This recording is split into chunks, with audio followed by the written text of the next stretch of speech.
नमस्कार दोस्तों, study tour with RSR channel में आपका स्वागत है।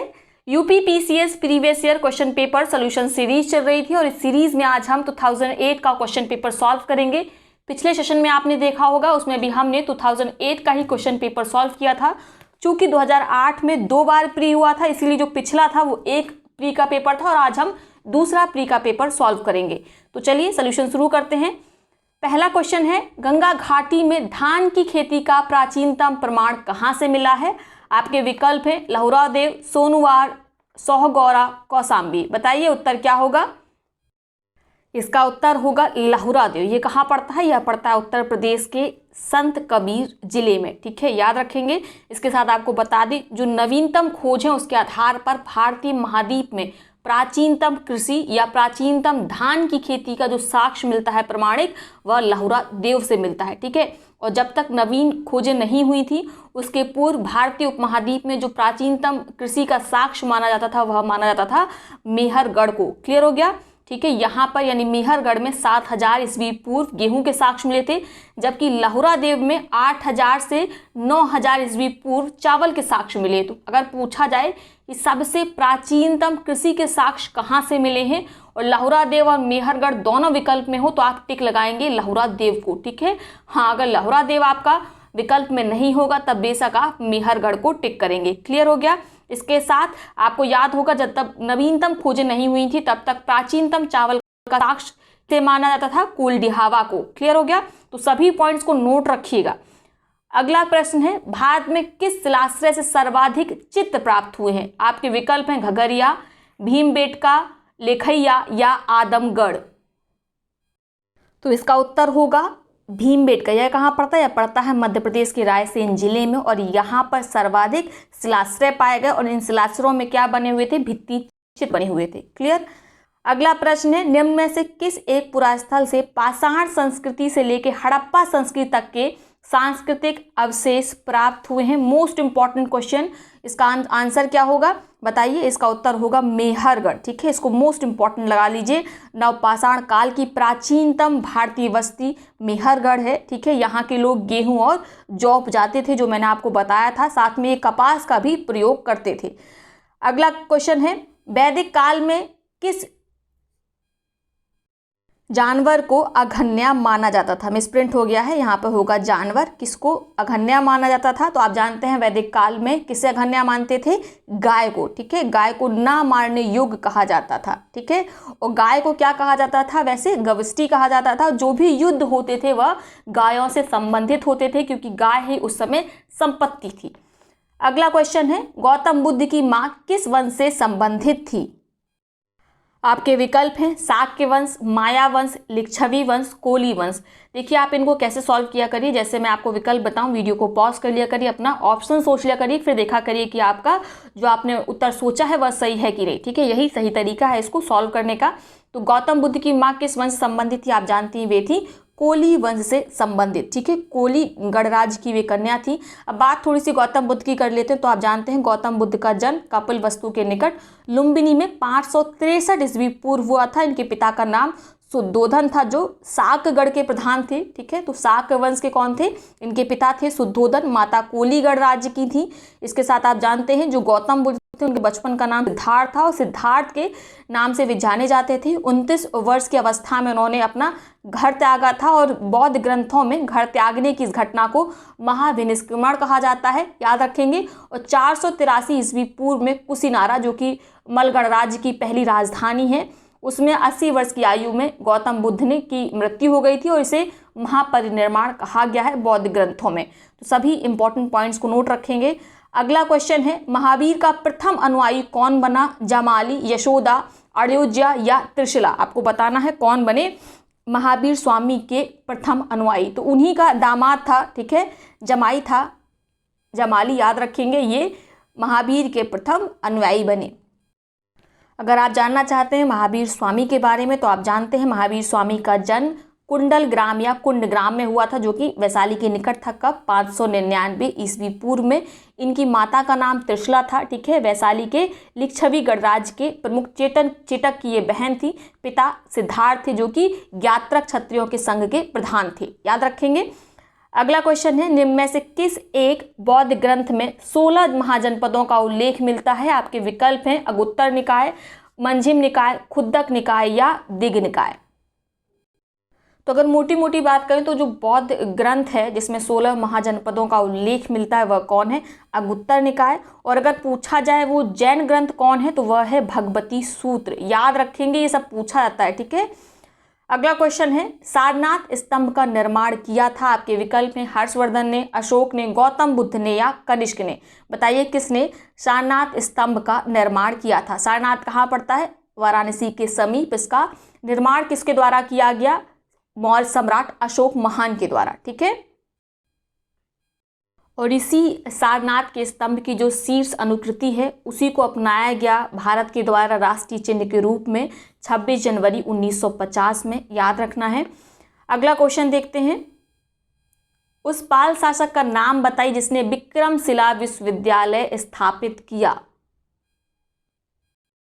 आपके विकल्प हैं धर्मपाल, देवपाल, रामपाल, गोपाल। बताइए किसने विक्रमशिला विश्वविद्यालय की स्थापना की? तो आप जानते हैं किसने की? धर्मपाल ने। पाल वंश की स्थापना किसने की? तो वह की है गोपाल ने। इसके बारे में हम विस्तार से बता चुके हैं लल्लन टॉप सीरीज में। यदि आपने वो सीरीज नहीं देखी है तो लिंक आपको डिस्क्रिप्शन बॉक्स में मिल जाएगा। लल्लन टॉप सीरीज को जरूर देखें। दूसरा क्वेश्चन है, सूची 1 को सूची 2 से मिलाना है। एक और मंदिर दे रखे हैं, दूसरी ओर वे मंदिर किन जिलों में स्थित है? वे जिलों के नाम दे रखे हैं। मंदिर कौन कौन से हैं? दशावतार मंदिर, बाबा सोमनाथ का मंदिर, श्रृंगी ऋषि का मंदिर, बारह भगवान का मंदिर, और इस तरफ जनपद दे रखे हैं एटा, फर्रुखाबाद, देवबरिया और ललितपुर। तो बताइए इसमें से कौन सा आपका विकल्प सही होगा? सुमेलित कर लीजिए। आई होप आपने अपना उत्तर सोच लिया होगा। आप जानते हैं दशावतार का मंदिर कहाँ पड़ता है? यह पड़ता है ललितपुर में, ठीक है। ललितपुरी लिखा हुआ है, ललितपुर में पड़ता है दशावतार का मंदिर। उसके बाद बाबा सोमनाथ का मंदिर ये कहाँ पड़ता है? यह पड़ता है देवरिया में। श्रृंगी ऋषि का मंदिर यह कहाँ पड़ता है? यह पड़ता है फर्रुखाबाद जिले में, ठीक है। गंगा नदी के दक्षिणी किनारे में ये श्रृंगी ऋषि का मंदिर है। उसके बाद लास्ट बचता है हमारा बारह भगवान का मंदिर। तो बारह भगवान का मंदिर पड़ता है एटा में। क्लियर हो गया? तो इस हिसाब से आपका कौन सा उत्तर सही होगा? बी बिल्कुल सही है।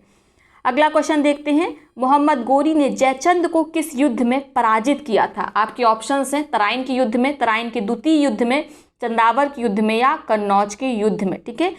आप जानते हैं तराइन के 2 युद्ध हुए थे, एक 1191 में, दूसरा 1192 में, ठीक है। तो आपको बताना है कि मोहम्मद गोरी ने कब जयचंद को पराजित किया। तो आप जानते हैं 1194 के चंदावर युद्ध में मोहम्मद गोरी ने जयचंद को पराजित किया। 1192 में मोहम्मद गोरी ने किसको पराजित किया था? पृथ्वीराज तृतीय को, ठीक है।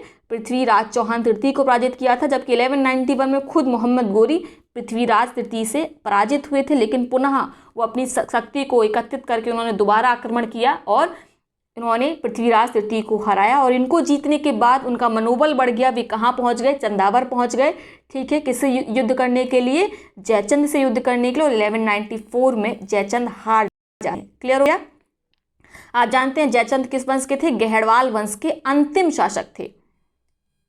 अगला क्वेश्चन है, किस मध्यकालीन भारतीय शासक ने पट्टा एवं कबूलियत की व्यवस्था प्रारंभ की थी? आपके ऑप्शंस हैं अलाउद्दीन खिलजी, मोहम्मद बिन तुगलक, शेरशाह या अकबर। तो शेरशाह सूरी ने शुरू की थी मध्यकालीन भारत में पट्टा एवं कबूलियत की व्यवस्था। मोस्ट इंपॉर्टेंट याद रखना है, प्रत्येक किसान को सरकार की ओर से एक पट्टा दिया जाता था जिसमें उसके ज़मीन का क्षेत्रफल और दूसरी जो अन्य आवश्यक बातें होती थी, ठीक है, लगान वगैरह, उन सब का जिक्र होता था। इसके बदले किसान राज्य को लिखकर एक कबूलियत देता था जिसके द्वारा वह लगान चुकाने की प्रतिज्ञा करता था, ठीक है। यानी कि पट्टा कौन देगा?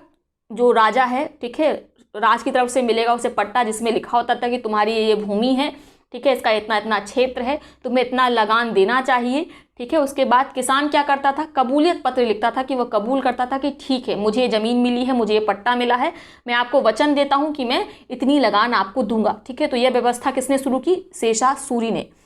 दूसरा क्वेश्चन है, मुगलों एवं मेवाड़ के राणा के मध्य चित्तौड़ की संधि किस शासक के शासन में हस्ताक्षरित हुई थी? मोस्ट इंपॉर्टेंट है, ये क्वेश्चन खूब पूछा जाता है। किसके समय में हुई थी? उस समय मुगल शासक कौन थे? जहांगीर थे। इंपॉर्टेंट है, पूछी जाती है। चित्तौड़ की संधि 1615 में राणा अमर सिंह और जहांगीर के बीच हुई थी, ठीक है। अमर सिंह ने मुगल बादशाह की अधीनता स्वीकार कर ली थी और जहांगीर ने इसके समस्त भूभाग को लौटा दिया था। ठीक है, साथ में वचन लिया था जहांगीर ने कि जो राणा अमर सिंह है वे अपने दुर्ग की किले की क्या करेंगे, किलेबंदी नहीं करेंगे। क्लियर हो गया। अगला क्वेश्चन है, निम्नलिखित में से भारतीय राष्ट्रीय कांग्रेस के किस अधिवेशन में महात्मा गांधी ने कहा था कि गांधी मर सकते हैं परंतु गांधीवाद सदैव बना रहेगा। आपके विकल्प हैं रामगढ़ अधिवेशन 1940, लाहौर अधिवेशन 1929, कलकत्ता अधिवेशन 1928 या कराची अधिवेशन 1931। आप जानते हैं इसका उत्तर क्या होगा, कराची अधिवेशन 1931। मोस्ट इंपॉर्टेंट है, खूब पूछा जाता है। इसकी अध्यक्षता किसने की थी आप बताइए, कराची अधिवेशन की? तो इसकी अध्यक्षता की गई थी सरदार वल्लभ भाई पटेल के द्वारा। इसकी प्रमुख बात यह है कि यहाँ पर मौलिक अधिकारों फंडामेंटल राइट संबंधित प्रस्ताव रखा गया था और इसी अधिवेशन में जो हमारे महात्मा गांधी थे उन्होंने कहा था गांधी तो मर सकते हैं किंतु गांधीवाद सदैव जिंदा रहेगा। क्लियर हो गया। दूसरा क्वेश्चन है, जिया तरंग आंदोलन कहाँ आरंभ हुआ था? मोस्ट इंपॉर्टेंट, देखिए इसकी ज्यादातर किताबों में इसका उत्तर गलत दे रखा है क्योंकि यहाँ प्रारंभ पूछा गया है। तो प्रारंभ कहाँ हुआ था? मणिपुर में हुआ था। जब मणिपुर और नागालैंड दोनों दिए होंगे विकल्प में तो आप क्या टिक करेंगे?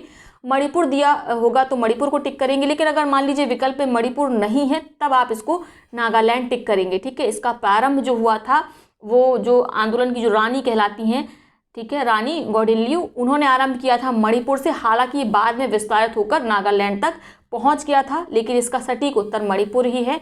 जब मणिपुर विकल्प में नहीं होगा तब आप नागालैंड लगाएंगे, लेकिन कई किताबों में पहले से नागालैंड उत्तर दिया हुआ है तो गलत है।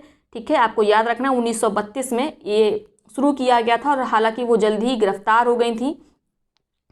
आगे बात करते हैं, वर्ष 1928 में Hindustan socialist Republican association HSRE की स्थापना कहाँ हुई थी? कानपुर में, दिल्ली में, इलाहाबाद में या लाहौर में?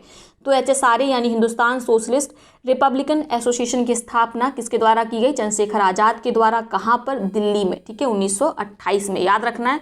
1924 में आपको याद होगा हिंदुस्तान रिपब्लिक एसोसिएशन HRE की स्थापना कानपुर में की गई थी।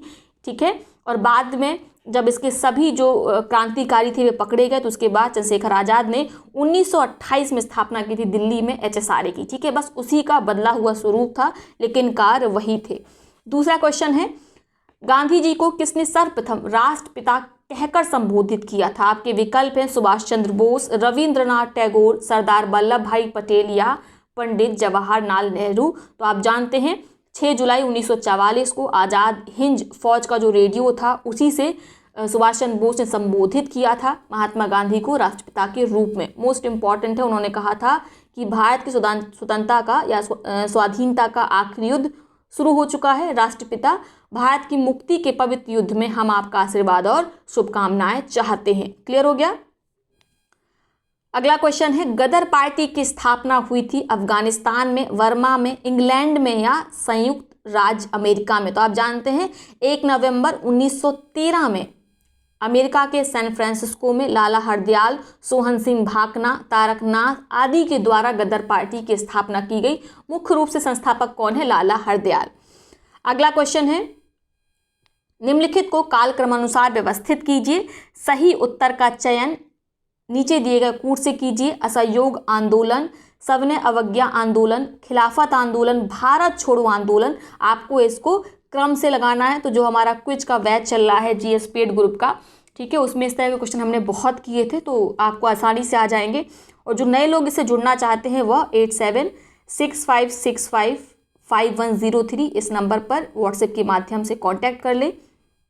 उन्हें जो भी पेड ग्रुप संबंधित जानकारी है वह इस नंबर पर उपलब्ध करा दी जाएगी। तो बात करते हैं असहयोग आंदोलन के बारे में। तो ये कब हुआ था असहयोग आंदोलन? यह हुआ था 1920 में। ठीक है, उसके बाद सविनय अवज्ञा आंदोलन यह हुआ 1930 में। भारत छोड़ो आंदोलन कब हुआ? 1942 में। और खिलाफत आंदोलन 1919 में शुरू हुआ। बाद में खिलाफत आंदोलन और असहयोग आंदोलन एक साथ पैरेलल चलते हैं। अब आप इसको लगा लीजिए, सबसे पहले कौन सा हुआ? खिलाफत आंदोलन। तो 3 सबसे पहले होगा। किस में 3 सबसे पहले है? आपके C में। तो उत्तर हो जाएगा आपका C। ठीक है, क्लियर हो गया। अगला क्वेश्चन देखते हैं, निम्नलिखित में से किन ब्रिटिश अधिकारियों ने लखनऊ में अपना जीवन खोया था? आपके विकल्प हैं general John Nicholson, general Neil, major general Havelock, sir Henry Lawrence. बताइए किन्होंने अपना जीवन लखनऊ में खोया था? फेवरेट क्वेश्चन है, हर बार पूछा जाता है। तो आप जानते हैं कई सारे जो ब्रिटिश अधिकारी थे उन्होंने अपना जीवन खोया, ठीक है, कोई एक नहीं थे बल्कि तीन थे। जनरल नील, ठीक है, जनरल हैवलॉक और सर हेनरी लॉरेंस, इन तीनों की मृत्यु लखनऊ में विद्रोह दबाते समय हुई थी, जबकि जो जनरल जॉन निकोलसन है इनकी मृत्यु दिल्ली में विद्रोह को दबाते समय हुई थी। तो सभी के नाम याद रखिएगा। अगला क्वेश्चन देखते हैं, कार्डमम पहाड़ियाँ जिनकी सीमाओं पर स्थित है। तो आप जानते हैं कार्डमम पहाड़ियाँ कहाँ पर स्थित हैं? तमिलनाडु और केरल में, ठीक है। जो नॉर्थ पड़ती है वह कहाँ स्थित है? वह स्थित है तमिलनाडु और केरल में। आपका उत्तर हो जाएगा किस विकल्प में है? सी में। अगला क्वेश्चन है, दामोदर जिसकी सहायक नदी वह है गंगा, हुगली, पद्मा, और अंतिम विकल्प आपका क्या है? सुवर्ण रेखा। तो आप बताइए किसकी सहायक नदी है? दामोदर नदी। तो आप जानते हैं किसकी सहायक नदी है? या सहायक नदी है हुगली की, ठीक है। और दामोदर नदी कहाँ से निकलती है? तो छोटा नागपुर पठार से निकलती है। इसकी कुछ अगर आप सहायक जो इंपॉर्टेंट नदी है वो जानना चाहें तो 2 ही 3 है। एक जमुनिया याद रख लीजिए, दूसरा बराकर याद रख लीजिए, ठीक है। पहले जब इसका विकास नहीं हुआ था दामोदर नदी का, जब विभिन्न प्रकार की परियोजनाएं सरकार के द्वारा नहीं चलाई गई थी, तब इसे बंगाल का शोक कहा जाता था। हालांकि अब यह ऐसा नहीं है। अगला क्वेश्चन देखते हैं, निम्नलिखित में से कौन सदाबहार फल वृक्ष है? सेब, बादाम, आड़ू या लोकाट? आपको बताना है कौन सदाबहार वृक्ष है। तो इसमें लोकाट जो है वह आपका सदाबहार वृक्ष है, ठीक है। अगला क्वेश्चन देखते हैं, भारत की काली मिट्टी उत्पादन के लिए बहुत उपयुक्त होती है, ठीक है। उपयुक्त लिखा है, उपयुक्त होगा किसकी फसल के लिए? कपास की फसल के लिए, धान की फसल के लिए, गन्ने की फसल के लिए या गेहूं की फसल के लिए?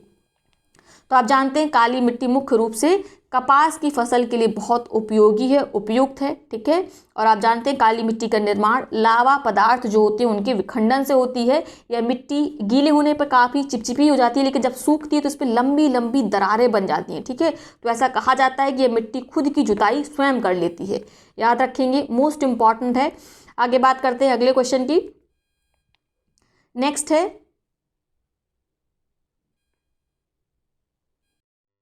निम्नलिखित में से कौन सी कृषि करने की प्रक्रिया पर्यावरण संरक्षण में सहायक है? अधिक उपज वाली किस्म की खेती, ग्लास हाउस में पौधे उगाना, शिफ्टिंग खेती या जैविक खेती? तो आप जानते हैं जैविक खेती क्या है? वह पर्यावरण संरक्षण में सहायक है। जैविक खेती में हम क्या करते हैं? हम कम प्रयोग करते हैं या नहीं प्रयोग करते हैं रासायनिक उर्वरकों का और कीटनाशकों का, ठीक है। उसकी जगह पर हम जो जैविक उर्वरक होगा, जैविक कीटनाशक होंगे, उनका प्रयोग करते हैं जैविक खेती में, या सतत खेती कहलाती है, सस्टेनेबल खेती कहलाती है। मोस्ट इम्पॉर्टेंट है ये। और बात करें अगर ग्लास हाउस में पौधे उगाना, तो यह पर्यावरण संरक्षण में सहायक नहीं है, लेकिन हाँ जहाँ पर ठंडे स्थान होते हैं वहाँ पर हम प्रकृति के साथ संबंध साझा करते हुए ग्लास हाउस बना लेते हैं, जिसके कारण अंदर गर्मी बनी रहती है और पौधे सही से ग्रो कर जाते हैं। अगला क्वेश्चन है, निम्नलिखित में कौन सा स्थान सबसे कम वर्षा प्राप्त करता है? आपके विकल्प हैं बीकानेर, जैसलमेर, जोधपुर और लेह। तो सबसे कम जो वर्षा प्राप्त करता है वह है लेह। दूसरा क्वेश्चन है, निम्नलिखित में भारत का कौन सा क्षेत्र मृदा अपरदन इरोजन से अत्यधिक प्रभावित है? मालवा पठार, उत्तर प्रदेश तराई क्षेत्र, आंध्र तटीय क्षेत्र या चंबल घाटी? तो आप जानते हैं चंबल घाटी बीहड़ के लिए प्रसिद्ध है और यहीं पर सबसे जो मृदा का इरोजन है वह सर्वाधिक हुआ है, ठीक है। यहाँ का जो इरोजन है वह सीट इरोजन से प्रभावित है। यहाँ की जो मिट्टी है वह ज़्यादातर कंकड़ और चूने से बनी हुई है, बालू से बनी हुई, जिसके कारण आसानी से इसका इरोजन हो जाता है। तो मोस्ट इंपॉर्टेंट है ये, ठीक है। इटावा वाले क्षेत्र में इसका ज़्यादा प्रभाव देखने को मिलता है। दूसरा क्वेश्चन है, निम्नलिखित में कौन सा बंदरगाह भारत के पूर्वी तट पर नहीं है? चेन्नई, कांडला, पारादीप, तूतीकोरन? तो बहुत सिंपल है, चेन्नई जानते हैं आप पश्चिमी तट पर पड़ेगा। कांडला जो गुजरात में पड़ता है, तो आप समझ गए होंगे कहाँ पर पड़ेगा? पूर्वी तट पर पड़ेगा। तो ये गलत हो गया आपका। पारादीप उड़ीसा में। तूतीकोरन कहाँ पर पड़ेगा या आप कमेंट बॉक्स में बताएंगे। दूसरा क्वेश्चन है, विश्रामपुर जिसके खनन के लिए प्रसिद्ध है वह है, आपके विकल्प हैं ताम्र अयस्क, लौह अयस्क, कोयला या मैग्नीज? बताइए विश्रामपुर की जो खाने हैं वह किस लिए प्रसिद्ध हैं? तो पहली बात, विश्रामपुर पड़ता कहाँ? तो यह पड़ता है महानदी बेसिन में यानी उड़ीसा में, और यह कोयला खनन के लिए प्रसिद्ध है, ठीक है। उड़ीसा में अन्य क्षेत्र भी हैं कोयला खनन के, जिसमें से महत्वपूर्ण है तलचर। अगला क्वेश्चन है, निम्नलिखित में शैल तंत्रों में कौन भारत के कोयला निचोड़ डिपॉजिट का प्रमुख स्रोत है? आपके ऑप्शन है धारवाड़ तंत्र, गोंडवाना तंत्र, कुडप्पा तंत्र, विंध्य तंत्र। तो देखिए इससे क्वेश्चन 100% पूछा ही जाता है, इसको बिल्कुल रट्टा मार लीजिए, हर बार इससे एक प्रश्न जरूर बनता है। तो जो कोल डिपॉजिट्स हैं वह कहाँ से मिलते हैं, वह मिलते हैं गोंडवाना तंत्र से। धारवाड़ तंत्र से क्या मिलते हैं, खनिज डिपॉजिट्स मिलते हैं, ठीक है। मिनरल के डिपॉजिट्स कहाँ पर हैं, धारवाड़ तंत्र की चट्टानों में। अगला क्वेश्चन देखते हैं, सूची 1 को सूची 2 से सुमेलित कीजिए, नीचे दिए गए कूट से सही उत्तर चुनिए। एक और सूची ए में आपको क्षेत्र दे रखे हैं, दूसरी तरफ सूची 2 में आपको उससे संबंधित खनिज दे रखे हैं। क्षेत्र में बादाम पहाड़, कोडरमा, मूसबानी, रवा, और दूसरी तरफ दे रखा है आपको तांबा, लौह अयस्क, खनिज तेल, अभ्रक। तो जो सिंपल है पहले हम उनको मैच कर लेते हैं। तो आप जानते हैं बादाम पहाड़ कहाँ पड़ते हैं, बादाम पहाड़ पड़ते हैं उड़ीसा राज्य में। किस लिए प्रसिद्ध है, ये बहुत कॉमन है, पूछा ही जाता है, ये पड़ते हैं कहाँ पर, उड़ीसा में, लौह अयस्क के लिए प्रसिद्ध हैं। कोडरमा की खाने ये भी खूब प्रसिद्ध है, या किसके लिए प्रसिद्ध हैं, झारखंड में स्थित है, या प्रसिद्ध है अभ्रक के लिए, ठीक है। और ये ऐसा नहीं कि भारत में केवल प्रसिद्ध है, या विश्व में सर्वाधिक प्रसिद्ध अभ्रक की खाने हैं। मूसबानी की रेजें ये कहाँ पड़ती हैं, यह पड़ती हैं झारखंड में, ठीक है। किसके लिए प्रसिद्ध हैं, तांबे के लिए। नेक्स्ट बड़ा लास्ट रह जाता है हमारा रवा। ये रवा किस लिए है, खनिज तेल के, पेट्रोलियम के लिए। तो आप देखिए इसमें कौन सा सही होगा, आपका डी बिल्कुल इसमें सही है। क्लियर हो गया। अगला क्वेश्चन देखते हैं, निम्नलिखित को सुमेलित कीजिए, सही उत्तर का चयन नीचे दिए गए कूट से करिए। स्वर्ण, कोयला, तांबा, लोहा, दूसरी ओर दे रखे उनसे संबंधित क्षेत्र, खेतरी, कोलार, कुद्रेमुख, झरिया। तो सिंपल जो हमको सबसे पहले आते हैं उनको देखते हैं। आप जानते हैं सोना कोलार की खानों में मिलता है, ठीक है। और फिर आपका बचा कोयला कहाँ पड़ेगा, आप बताइए, खेतरी, कुद्रेमुख या झरिया। तो झरिया में क्या मिलेगा आपको, कोयला मिलेगा। तांबा कहाँ पर मिलेगा, आप चले जाइए राजस्थान की खेतरी या खेतड़ी की खानों में आपको वहाँ पर तांबा मिलेगा। तो इसमें बी का 1 हो गया। नेक्स्ट सबसे लास्ट में बचता है कुद्रेमुख की पहाड़ियाँ, जो कहाँ पड़ती हैं, कुद्रेमुख की पहाड़ियाँ आप बताइए, यह पड़ती है कर्नाटक में, और यहाँ पर है लोहे के साक्ष्य, ठीक है, सॉरी लोहे की यहाँ पे खाने हैं। तो क्लियर हो गया, आप इसको मैच कर लीजिएगा विकल्प के आधार पर। अगला क्वेश्चन देखते हैं, फिलहाल निम्नलिखित कथनों पर विचार कीजिए और नीचे दिए गए कूट से सही उत्तर चुनिए। पहला कथन कह रहा है भारत में अंतर्देशीय जलमार्गों का पर्याप्त विकास नहीं है। दूसरा जो आपका कारण है वह दिया कि भारत के अधिकतर भागों में वर्षा साल के 4 महीनों में ही होती है। तो पहला देखिए बिल्कुल सही है, भारत में जो है अंतर्देशीय जलमार्ग है वो पर्याप्त मात्रा में विकसित नहीं है, ठीक है। आपने कभी नहीं देखा होगा कि राज्यों के बीच व्यापार हो रहा है नदियों के माध्यम से, ठीक है, नहीं होता है। ज़्यादातर जो व्यापार राज्यों के बीच होता है वह सड़क मार्ग से होता है। दूसरा जो कथन कारण दे रखा है, भारत के अधिकतर भागों में वर्षा साल के 4 महीने में भी होती है। तो यही कारण ही है कि जो अंतर्देशीय जलमार्ग है उनका पर्याप्त विकास नहीं हो पाया, क्योंकि नदियों में वर्ष भर पानी ही नहीं रहता है, तो फिर जलमार्ग को विकसित करने का कोई औचित्य सिद्ध नहीं होता। तो ये क्या होगा, दोनों इसमें सही होंगे। आप यहाँ पर क्योंकि लगा के ज्वाइन करके पढ़ लीजिए, आपको समझ आ जाएगा। भारत में अंतर्देशीय जलमार्गों का पर्याप्त विकास नहीं है, क्योंकि भारत के अधिकतर भागों में वर्षा साल के 4 महीनों में ही होती है। तो ए और आर दोनों सही हैं, और आर एक ही सही व्याख्या करता है। दूसरा क्वेश्चन है, सौर मंडल में क्षुद्र ग्रह जो एस्ट्रॉइड होते हैं वो छोटे खगोलीय पिंड हैं, जिन ग्रहों के मध्य पाए जाते हैं वे कौन से ग्रह हैं, किन ग्रहों के मध्य आपको एस्ट्रॉइड देखने को मिलते हैं। बुध और शुक्र, मंगल और बृहस्पति, बृहस्पति और शनि, वरुण और शनि, ठीक है। आपको बताना नेपच्यून और सैटर्न के बीच में, या जुपिटर और सैटर्न के बीच में, मार्स और जुपिटर के बीच में, या बुध और शुक्र के बीच में। तो आप जानते हैं यह पड़ते हैं कहाँ पर एस्ट्रॉइड, मंगल और बृहस्पति ग्रह के बीच में एस्ट्रॉइड या क्षुद्र ग्रह देखने को मिलते हैं। दूसरा क्वेश्चन है, निम्न में कौन से कथन राजस्थान के मरुस्थल के लिए सही हैं। सही उत्तर के चयन हेतु नीचे दिए गए कूट का उपयोग करिए। तो मोस्ट रिपीटेड प्रश्नों में से एक है, यह विश्व का सबसे घना बसा मरुस्थल है, बिल्कुल सही। जो राजस्थान का थार डेजर्ट है वह विश्व का सबसे घना डेंसली पॉपुलेटेड मरुस्थल है। यह लगभग 10,000 वर्ष पुराना है, जिसका कारण अत्यधिक मानवीय हस्तक्षेप रहा है। तो बिल्कुल सही है, 10,000 वर्ष से अधिक पुराना है। यहाँ केवल 40 से 50% क्षेत्र ही कृषि हेतु उपयुक्त है। इतनी भी नहीं थी, लेकिन जो नए विभिन्न प्रकार के इरिगेशन के फैसिलिटीज़ को यहाँ पे अपनाया गया, तब से 40 से 50% जो क्षेत्र है वह कृषि के लिए उपयुक्त हो गया है। चौथा और अंतिम है, कृषि बोए गए क्षेत्र में वृद्धि कारण चारागाह क्षेत्र के विस्तार पर कुप्रभाव पड़ा है। बिल्कुल किसी भी क्षेत्र में हो सकता है। आप राजस्थान या थार डेजर्ट को छोड़ दीजिए, अगर आप ज़्यादा जगह पे कृषि करने लगेंगे तो जो पशु चारण क्षेत्र है उसमें कमी देखने को मिलेगी। तो इसमें चारों सही हैं, तो आपका जो इसमें विकल्प होगा उपर्युक्त सही वही सही होगा, यानी डी 1 2 3 4। ठीक है, अगला क्वेश्चन है रिंग ऑफ फायर संबंधित है भूकंप से, ज्वालामुखी से, प्रशांत महासागर से या जंगल की आग से। आप बताइए रिंग ऑफ फायर किससे संबंधित है। आपके ऑप्शंस दे रखे हैं इसमें 1 2 3 2 3 2 4 या 1 2 3। तो रिंग ऑफ फायर मुख्य रूप से देखने को मिलता है कहाँ पर, प्रशांत महासागर क्षेत्र में। ठीक है, टेक्टोनिक प्लेट्स का सबसे ज़्यादा यहाँ पर विचलन होता है जिसके कारण भूकंप और ज्वालामुखी देखने को मिलते हैं। तो 1 2 3 तीनों सही हैं, तो आपके कौन सा सही होगा इसमें, ऑप्शन ए। क्लियर हो गया।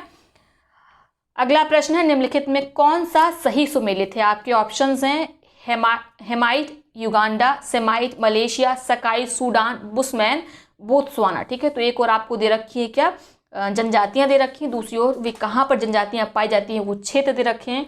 तो जो हेमाइट है, ये हेमाइट, सेमाइट, सकाई, बुशमैन, ये सब आपको अफ्रीका में ही देखने को मिलती है। केवल सकाई को छोड़ के, सकाई कहाँ मिलती है, मलय प्रायद्वीप में देखने को मिलती है, यानी एशिया में।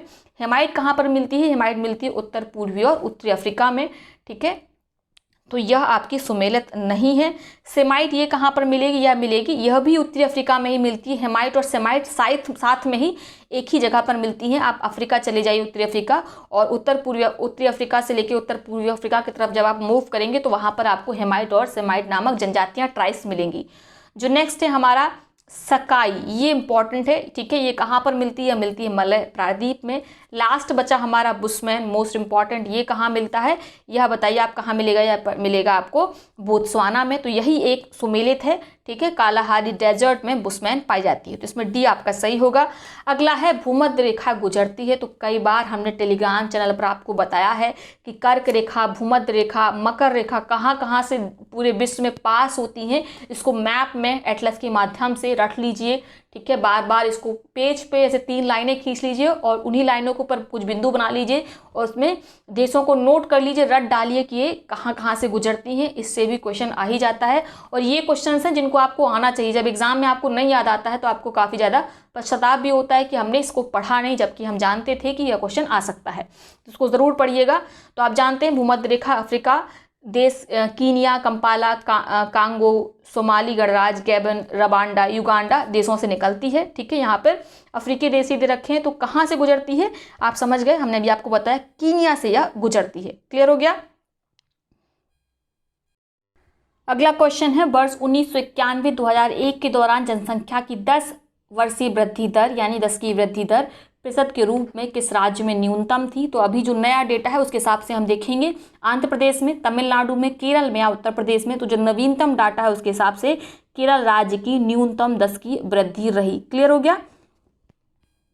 अगला क्वेश्चन था भारत के निम्नलिखित राज्यों को उनकी जनसंख्या आकार के अवरोही क्रम में व्यवस्थित कीजिए।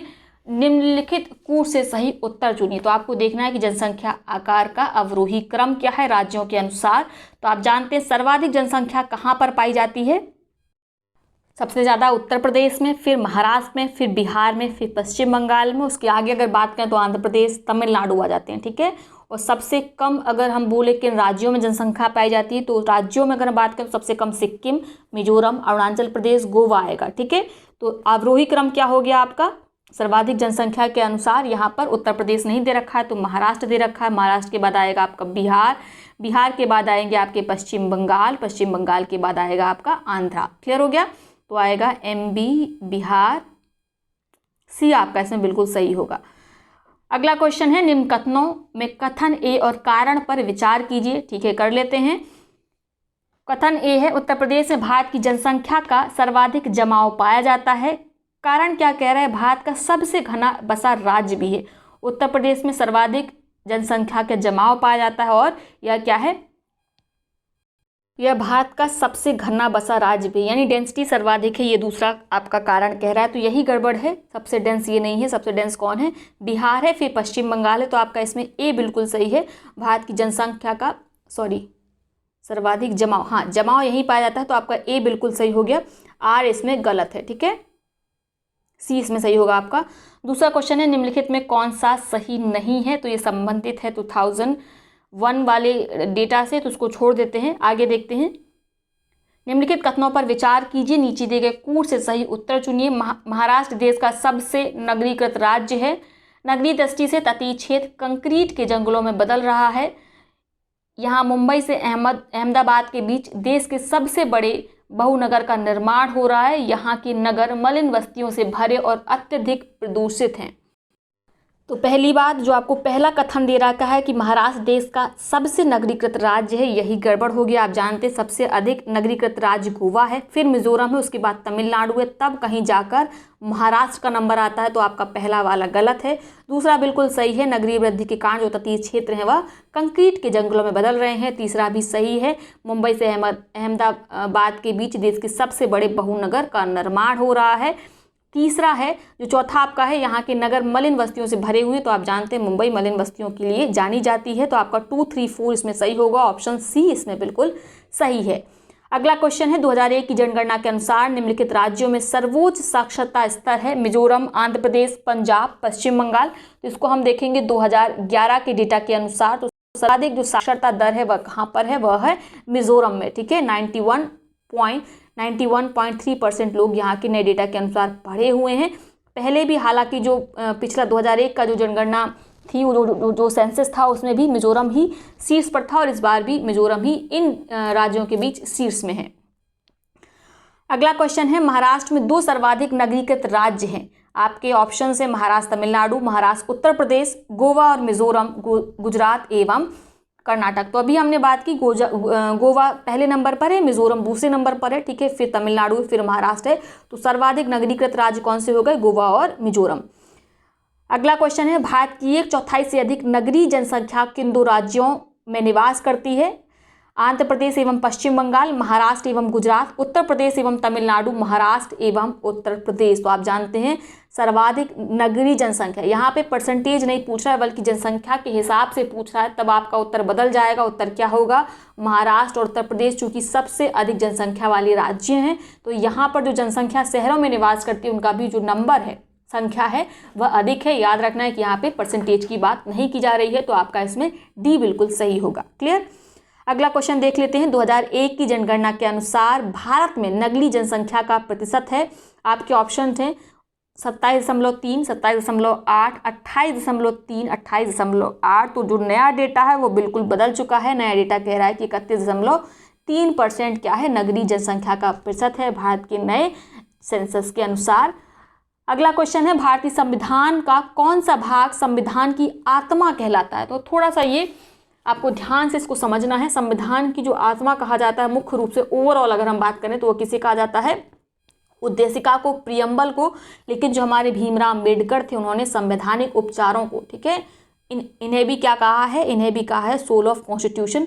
तो जब ओवरऑल पूछा जाएगा तब आप उद्देशिका ही टिक करेंगे। जब उद्देशिका विकल्प में नहीं दिया होगा तब आप संवैधानिक उपचारों को टिक करेंगे। क्लियर हो गया।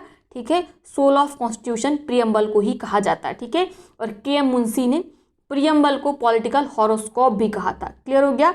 और जो एम.वी. वाइली थे उन्होंने कहा था कि भारतीय संविधान की प्रस्तावना आज तक अंकित इस प्रकार के प्रलेखों में सर्वोच्च है, यानी जितना अभी तक कॉन्स्टिट्यूशन लिखा गया उसमें सबसे सर्वोच्च कौन है, प्रियम्बल है। ठीक है, यह विचार, आदर्श और अभिव्यक्ति में अनुपम है, यह संविधान की आत्मा है। ठीक है, तो ये किसने कहा था, एम.वी. पाउली ने। क्लियर हो गया। अगला क्वेश्चन है, भारतीय संविधान के किस अनुच्छेद के अंतर्गत राष्ट्रपति को अधिकार है कि वह किसी बिल पर अनुमति रोक ले।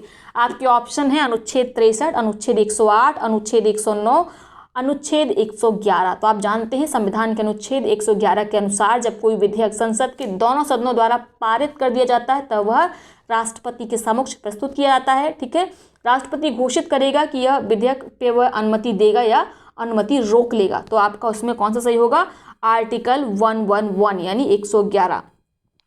अगला क्वेश्चन है, नीचे 2 व्यक्त दिए गए हैं, एक मिनट। ठीक है, नीचे 2 व्यक्त दिए गए हैं। कथन ए, कारण ए क्या कह रहा है, कथन ए, केंद्र राज्यों संबंधों पर पुनर्विचार की मांग बढ़ती रही है। बिल्कुल सही है, इसीलिए कई बार इन आयोगों की स्थापना भी हुई जो केंद्र और राज्यों के संबंधों को बार बार पुनर्परिभाषित करते रहे। दूसरा जो कारण है, राज्यों के पास विकास कार्यों के लिए पर्याप्त साधन नहीं है। बिल्कुल सही है। ठीक है, केंद्र जो उनको आवंटन करता है धन, उसी के आधार पर वह क्या करते हैं, विकास कार्यों के लिए अपने परियोजनाओं को संचालित करते हैं। और जब से जीएसटी लागू हो गया तब से तो राज्यों के हाथ बिल्कुल कमाई के मामले में या विकास कार्यों के लिए जो धन इकट्ठा, राजस्व इकट्ठा करना है, उस मामले में बिल्कुल कह सकते हैं कट गए हैं। तो इसमें दोनों ही सही हैं आपके, ठीक है, और दोनों व्याख्या भी कर रहे हैं। राज्य संबंधों पर पुनर्विचार की मांग इसलिए बढ़ती रहती है क्योंकि राज्यों का कहना है कि उनके पास पर्याप्त धन नहीं है जो वे अपने राज्य को एक वेलफेयर स्टेट राज्य में, ठीक है, बदलें। इसके उनके पास धन की हमेशा कमी रहती है, इसीलिए बार बार यह मांग उठती रहती है। क्लियर हो गया? तो कथन कारण दोनों सही है और आर ए की सही व्याख्या भी करता है, ऑप्शन ए सही होगा। अगला क्वेश्चन देखते हैं। सरकारीय आयोग गठित हुआ था समीक्षा करने के लिए राष्ट्रपति और प्रधानमंत्री के मध्य संबंधों की। तो जो ऊपर हमने बात करी बिल्कुल इसी से संबंधित है, विधायिका और कार्यपालिका के मध्य संबंधों की, कार्यपालिका और न्यायपालिका के मध्य संबंधों की, या संघ और राज्यों के मध्य संबंधों की। तो आप जानते हैं इसका उत्तर क्या होगा, इसका उत्तर होगा डी, ठीक है। भारत सरकार ने केंद्र राज्य संबंधों का वास्तविक अध्ययन पुनर्लोकन करने के लिए मार्च 1983 में सर्वोच्च न्यायालय के अवकाश प्राप्त न्यायमूर्ति श्री रणजीत सिंह सरकारिया, तो कई बार इनका नाम पूछ लिया गया है, ठीक है, तो सरकारिया आयोग तो याद रहता है लेकिन इनका पूरा नाम नहीं याद रहता, जो उसके अध्यक्ष है तो आपको याद रखना रणजीत सिंह सरकारिया, ठीक है। इनके अध्यक्षता में कमेटी गठित की गई थी जिसमें 3 अन्य सदस्य थे, तो उनके भी नाम आपको याद रखने हैं, ठीक है। कौन कौन? पी शिवरामन और SR सेन, ठीक है। और इन्होंने किसको परिभाषित किया था? संघ राज्यों के मध्य संबंधों को। आपको याद रखना है पी शिवरामन और SR सेन। अगला क्वेश्चन है, भारत का सर्वोच्च न्यायालय एक अभिलेख न्यायालय है, रिकॉर्ड न्यायालय है, इसका आशय क्या है?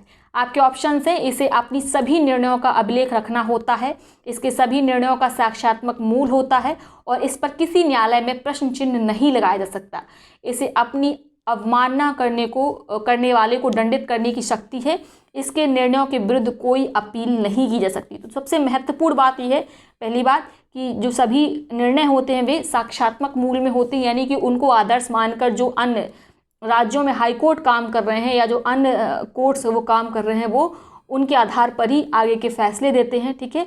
और किसी भी न्यायालय में जो सुप्रीम कोर्ट का फैसला है उस पर प्रश्न चिन्ह नहीं लगाया जा सकता, ठीक है। तो इसमें आपका बी बिल्कुल सही होगा, हालांकि सी भी कुछ अर्थों में सही है लेकिन सबसे सटीक आपका इसमें बी रहेगा। अगला है, हम न्यायिक पुनर्लोकन की व्यवस्था रखते हैं, ये कहाँ कहाँ पर है? तो आप जानते हैं पहली बात, हमने न्यायिक पुनर्लोकन अमेरिका से ही लिया है, तो ये कहाँ पर है? भारत और USA में है। अगला है, निम्न राज्यों में से किस एक की प्रति व्यक्ति चालू कीमतों पर आय, इसको छोड़ दीजिए, ठीक है, सबसे कम थी, तो बिहार की रहती है पहले भी और आज भी। 11वीं योजना के प्रारूप के प्रपत्र के अनुसार लक्षित समृद्धि दर, इसको छोड़ दीजिए, बहुत पुराना हो गया, ठीक है, उस समय के लिए क्वेश्चन ठीक था 2008 में। नया है, भारतीय अर्थव्यवस्था में किस वर्ष में सर्वाधिक समृद्धि दर प्राप्त हुई? तो ये पूछा सकता है और ये पूछा भी गया है कई बार, ठीक है, मोस्ट रिपीटेड में से एक है, कब सबसे सर्वाधिक समृद्धि दर देखी गई? तो सर्वाधिक समृद्धि दर जो है वो कब देखी गई? 2006-07 में कितनी थी? 9.6%, याद रखना है, ठीक है, अमाउंट भी याद रखिएगा, 9.6%। अगला क्वेश्चन है, वर्तमान 2006-07 में भारत में बचत अनुपात है, तो इसको छोड़ दीजिए, ठीक है, लेकिन इससे संबंधित हम टेलीग्राम पे आपको डिटेल्स शेयर कर देंगे, इंपॉर्टेंट है, पूछा जा सकता है। इसी तरीके से देखिए इकोनॉमिक्स में जो क्वेश्चन आते हैं आप इन्हीं से आइडिया ले सकते हैं कि किस तरह के क्वेश्चंस बन सकते हैं। जो यूपी में ज़्यादातर क्वेश्चन आते हैं इकोनॉमिक्स से वह करंट से संबंधित होते हैं, जो करंट में जो बजट है उसी से रिलेटेड सभी क्वेश्चन आते हैं, बेसिक इकोनॉमिक्स के क्वेश्चन बहुत कम पूछे जाते हैं। अगला क्वेश्चन देखते हैं,